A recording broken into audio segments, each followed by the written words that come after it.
All right, so now we're going to jump into capacitance. And capacitance, the core idea of capacitance is when we have two metal surfaces, any charge added on them will create an electric field between them.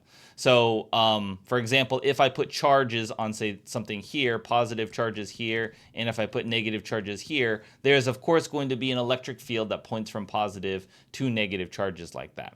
Okay, so no matter how the surface, they don't have to be flat, they don't have to be in general. So there's and because there's an electric field, and we talked about before, there's a electric field is also given by this negative, the magnitude of the electric field is the rate of change of the potential, change in potential divided by the distance. Oops, and there's a negative sign technically there.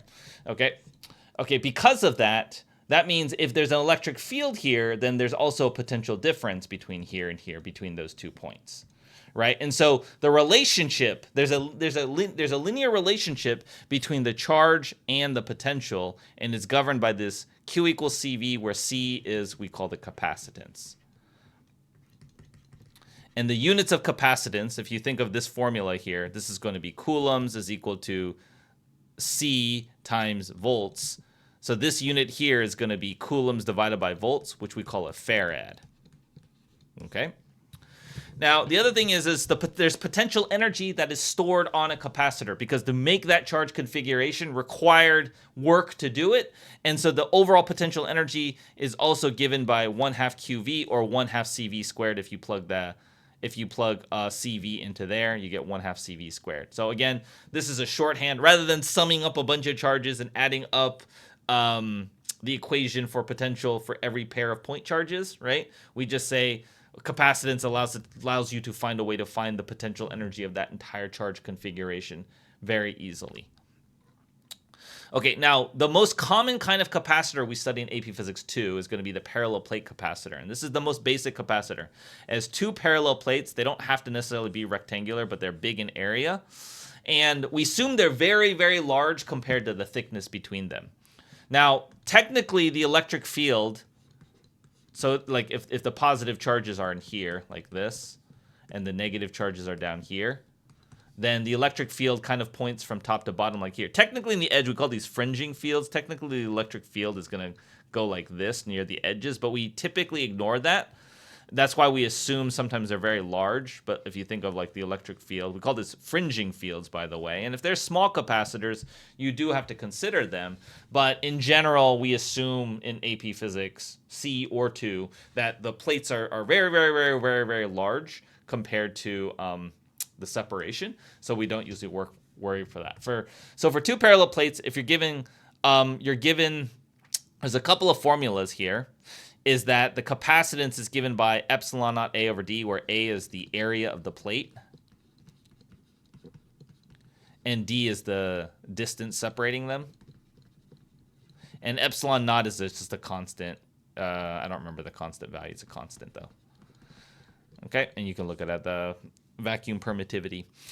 The electric field is also given by the potential difference divided by the distance. And if you remember this, right, this negative change in potential over this, you just say, well, the distance is D, the change in potential. It turns out that it is actually just straight up this ratio here, even though it's not true for any other parallel plate capacitor. And for those of you in AP Physics C, we'll derive this using Gauss's law. But for those of you in AP Physics 2, just know that it is uniform.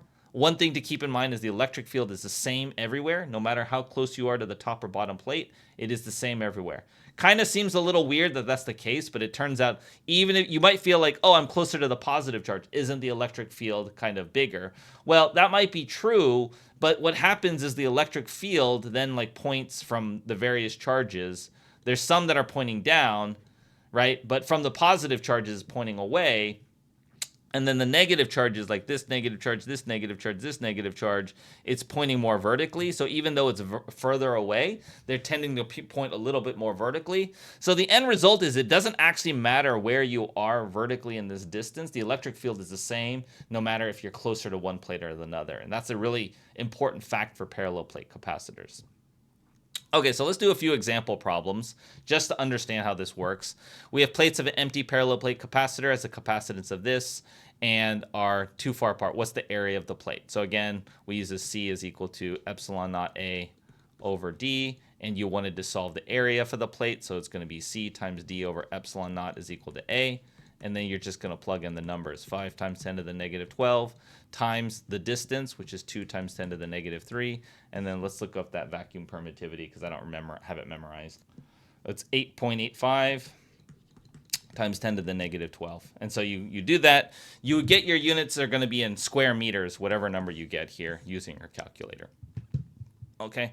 When empty parallel plate capacitor is a capacitance of this, how much charge must there be on the plates for a potential difference of 100 volts? So here we're going to use two different formulas, Q equals CV, and this is epsilon naught A over D.